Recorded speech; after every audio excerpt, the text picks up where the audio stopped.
और धूप में घूमने के बाद में मुझे बहुत अच्छा महसूस हो रहा था। तो आगे मैं कोशिश करूँगा, सभी दोस्तों के लिए दुआ भी करूँगा कि आप लोग जाएँ। अब हम समाधि से बाहर आ गए और बाहर आने के बाद में हमने अपने शू पहने, जूते पहने और जूते पहनने के बाद में यहीं साइड में रैक बना हुआ है, आप यहाँ पे अपने शूज़ रख सकते हैं। अगर आप खूबसूरती देखना चाहते हैं तो सबसे पहले आपको अपने अंदर खूबसूरती ढूँढनी पड़ेगी, क्योंकि इंसान तभी खूबसूरत लगता है जब उसका मन खूबसूरत होता है और तन खूबसूरत होता है। अगर इंसान मन और तन दोनों को खूबसूरत नहीं रखेगा तो फिर चीज़ें नॉर्मल नहीं होती। हर जगह इस तरह से स्लोप बनाए गए हुए हैं जिससे कि हम आसानी से उतर सकें, आसानी से जा सकें। इंसान अगर कोई काम करना चाहता है तो वो आसानी से कर लेता है, लेकिन उसके अंदर उसकी इच्छा होनी बहुत ज़रूरी है। देखिए यहाँ पे कितना अच्छा स्लोगन लिखा हुआ है, गांधी जी के विचार लिखे हुए हैं। अफ़वाह सुनना नहीं, सुनना तो मानना नहीं। किसी की बात के ऊपर तब तक यकीन ना करें जब तक आप उसको अपनी आँखों से देख ना लें, समझ ना लें, उसके ऊपर रिसर्च ना कर लें। किसी भी बात के ऊपर तब तक बिल्कुल भी यकीन मत करिए जब तक आपको तसल्ली ना हो जाए या आपका कोई आदर्श या आपको कोई बताने वाला, गाइड करने वाला उस बात की सच्चाई ना बताए। अब देखिए यहाँ पे कितना ऊँचा स्लोप बना हुआ है, डिवाइडर टाइप का ये, और इसके ऊपर मेरी व्हीलचेयर आसानी से चल रही है। अपने जज़्बातों को ज़ाहिर करो तो सिर्फ़ ऊपर वाले के आगे, क्योंकि इस दुनिया में कोई किसी का दर्द नहीं समझ सकता, सिवाय ऊपर वाले के आगे। ऊपर वाला ही हमारे जज़्बात को समझ सकता है और हमारे रास्तों को आसान बना सकता है। देखिए यहाँ पे बहुत सारे स्कूल के बच्चे भी आए हुए थे और बच्चे भी बहुत एंजॉय कर रहे थे। उनको भी एक चीज़ सीखने के लिए मिल रही थी, जो कि किताबों में आजकल नहीं मिलती है। लेकिन अगर आप किसी भी चीज़ की सच्चाई जानना चाहते हैं तो प्रैक्टिकल आपको वहाँ जाना पड़ेगा और चीज़ों को समझना पड़ेगा। अब देखिए यहाँ पे इस तरह का ये स्लोप बना हुआ है और इसके ऊपर मेरी व्हीलचेयर आसानी से चल रही है। लोगों का कहना ये होता है कि व्हीलचेयर पता नहीं लोड ले पाएगी, नहीं ले पाएगी, क्योंकि व्हीलचेयर का भी वेट है और हमारा भी वेट है।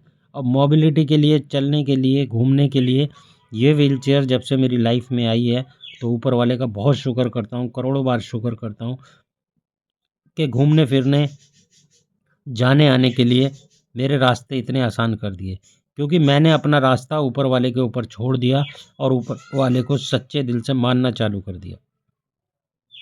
इंसान किसी भी कामयाबी के लिए, उसको हासिल करने के लिए अगर अपने साथ में ऊपर वाले को जोड़ के रखेगा, तभी वो कामयाब हो पाएगा। अगर वो लोगों से उम्मीद लगाएगा और लोगों से शिकायत करेगा, तो उसको कामयाबी का रास्ता ज़िंदगी में कभी नहीं मिल सकता। ऐसा ही मेरे साथ हुआ था, जो लोग मुझे रेगुलर देखते हैं, जानते हैं, उनको सब पता है। देखिए साहिल भैया मेरे साथ में साए की तरह रहते हैं, बिल्कुल मेरे साथ साए की तरह रहते हैं। मेरी वाइफ़ और बच्चे अपना एन्जॉय करते रहते हैं, लेकिन साहिल भाई मेरे साथ में हमेशा रहते हैं। जब भी मैं कहीं जाता हूँ, तो वो मेरे साथ साए की तरह रहते हैं। अब सानिया जो है, अभी दोनों बेटियाँ एन्जॉय कर रही हैं यहाँ पे। तो यहाँ का मौसम भी बहुत अच्छा है और दिन में आप यहाँ कभी भी जाइए, सुबह 9 बजे से लेके शाम को 6 बजे तक आप किसी भी टाइम जा सकते हैं। अब इस गार्डन के अंदर मेरे को जाने के लिए काफ़ी घूम के आना पड़ता है, इसलिए पेड़-पौधों को नुकसान नहीं पहुँचा सकता, क्योंकि ये भी ऊपर वाले की एक बनाई हुई चीज़ है और खूबसूरत चीज़ है, इसलिए मैं यहाँ नहीं गया, क्योंकि नीचे से ऊपर काफ़ी लंबा राउंड मार के आना पड़ता। और मेरी व्हीलचेयर के अंदर बैटरी थोड़ी कम थी उस दिन, तो मेरे को घर भी वापस जाना था, तो इसलिए मैं यहीं पे बैठ के नज़ारे का एन्जॉय करता रहा। ये सारा गार्डन बना हुआ है, आप यहाँ बैठ सकते हैं, लेट सकते हैं, बस गंदगी नहीं मचानी, बाकी आप जो मर्ज़ी कर सकते हैं। बच्चे यहाँ पे एंजॉय कर रहे हैं और साहिल भैया भी यहाँ बैठे हैं और स्कूल के बच्चे सब आ रहे हैं और जा रहे हैं और मेरी व्हीलचेयर को देख के बड़े खुश हो रहे थे। यहाँ तक कि कई बच्चों का तो कहना ये भी था कि इन सर के पास तो अपनी थार है और अपनी स्कॉर्पियो है और फुल एंजॉय कर रहे हैं अपना, इन्हें किसी की ज़रूरत नहीं है। तो जब ऐसे शब्द हम लोग किसी के मुँह से, ख़ास करके बच्चों के मुँह से सुनते हैं या बड़े बुज़ुर्गों के मुँह से सुनते हैं, तो उनको सुनकर एक आत्मा को बहुत अच्छी शांति मिलती है। इंसान अगर शांति पाना चाहे तो बहुत कुछ पा सकता है। अब यहाँ पे देखिए बहुत सारी ये गुरसल टाइप के पक्षी थे और ये भी यहाँ पे इतने सारे थे, बहुत ज़्यादा। इनकी चहचहाट सुनकर, इनकी आवाज़ें जो गूंज रही थी वहाँ पर, उसको सुनकर बड़ी मन को शांति मिल रही थी। ऐसा लग रहा था बिल्कुल जैसे हम नेचुरल जगह पर आ गए और नेचुरल जगह पर आने के बाद में इंजॉय इंसान अपने आप में खुश हो जाता है और एंजॉय करने लगता है।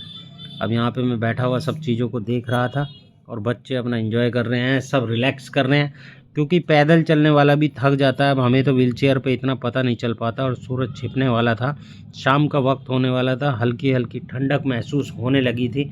और यहाँ पे देखिए तिरंगा हमारा लहरा रहा है, जय हिंद जय भारत। और देख के बोलने का मन कर गया, वंदे मातरम। तो ऐसी चीज़ें अगर आप नेचुरल चीज़ें देखेंगे ना, तो बड़ी मन को खुशी मिलती है दोस्तों। क्योंकि हम लोगों की लाइफ इस तरह की है कि मैं भी डिस्टर्ब हो जाता हूँ जब घर में पड़ा रहता हूँ ना, तो मेरे साथ भी यूरिन मोशन, एक्सरसाइज, ये काम वो काम, तो मैं भी इरिटेट हो जाता हूँ। अब देखिए चाँद भी, एक तरफ चाँद निकल रहा है, ऊपर वाले की क्या कुदरत है, और एक तरफ सूरज छुप रहा है, वो भी अपने काम पे लगे हुए हैं। तो हमें क्यों ना अपने काम पे लगे होना चाहिए। जिसने दुनिया बनाई है उसने देखिए सूरज को छुपने के लिए नीचे कर दिया, और रात की चांदनी दिखाने के लिए चांद को ऊपर कर दिया। जब ये बिना किसी के चलाए सिर्फ ऊपर वाला इनको चला रहा है, जो शक्ति है, तो फिर क्यों ना हम अपने रास्ते पे और सही रास्ते पे चलने की कोशिश करें। अब धीरे धीरे यहाँ पे भीड़ बढ़ती जा रही थी, और भीड़ बढ़ने के बाद में जैसे लोग आ रहे थे वैसे ही एक सिस्टम बना हुआ था, लोग श्रद्धांजलि दे दे के वापस जा रहे थे। बहुत लंबे चौड़े एरिया में बना हुआ है, आगे भी काफ़ी चौड़ा एरिया लंबा था इसका, लेकिन शाम का वक्त हो गया था, तो इस वजह से हम आगे नहीं जा पाए, जहाँ पे राजीव गांधी, इंदिरा गांधी वगैरह की भी समाधि है। अब बच्चे इस तरह से घूम के श्रद्धांजलि दे रहे थे, तो हमें बहुत अच्छा लगा, तो हमने भी यहाँ का एक राउंड काटा, और हमने एक राउंड काट के यहाँ पे फ़ोटो वगैरह खींचे और वीडियो वगैरह बनाई। बच्चों को एक चीज़ सीखने के लिए मिलती है। इसलिए दोस्तों मैं कहता हूँ, आप जिस कंडीशन में भी हैं, अपने आप को खुश रखें, और अपनी फैमिली को भी कोशिश करें खुश रखने की, जो कि आपके साथ 24 घंटे रहते हैं, जिससे कि उनको भी शिकायत ना हो कि हमारे पापा या हमारे भाई या हमारी मम्मी या हमारी बहन जो भी हैं वो इस तरह से हमें भी इंजॉय कराएं। दोस्तों कुदरत का कानून है, तुम दुनिया में किसी को बेचैन करोगे तो तुम खुद भी चैन की ज़िंदगी नहीं गुजार सकते। इस तरह का कुदरत का कानून है। अब सभी बच्चे यहाँ एंजॉय कर रहे हैं, और हमने भी एंजॉय किया, बड़ा अच्छा लगा। उम्मीद करता हूँ आप भी जाएंगे। और दोस्तों अगर वीडियो पसंद आए तो लाइक करिएगा, शेयर करिएगा, और चैनल पर नए होते हैं तो सब्सक्राइब करके बेल आइकन को ऑल कर लिया करें। वीडियो पूरी देखा करें, हर वीडियो के अंदर कोई ना कोई इन्फॉर्मेशन और मोटिवेशनल इन्फॉर्मेटिव बातें होती हैं, जो कि हमारे लिए बहुत ज़्यादा फ़ायदेमंद है। इंसान खुश तब तक रह सकता है जब तक वो अपने आप को खुश रखना चाहे।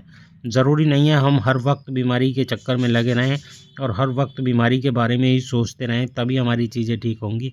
नहीं, इसके बरक्स आपको घूमना फिरना भी पड़ेगा, अपनी लाइफ को पहले की तरह बैक टू नॉर्मल करना पड़ेगा, तभी लाइफ नॉर्मल हो पाएगी। अदरवाइज़ लाइफ नॉर्मल नहीं हो पाएगी, और इसी चीज़ को रिकवरी कहते हैं। अगर हम बिस्तर से निकल के बाहर चले जाते हैं नॉर्मल आदमी की तरह, जैसे पहले जाते हैं, तो सब चीज़ें नॉर्मल होती हैं। तो चलिए दोस्तों, मिलते हैं एक नई वीडियो एक्टिविटी के साथ। ओके बाय, अल्लाह हाफ़िज़।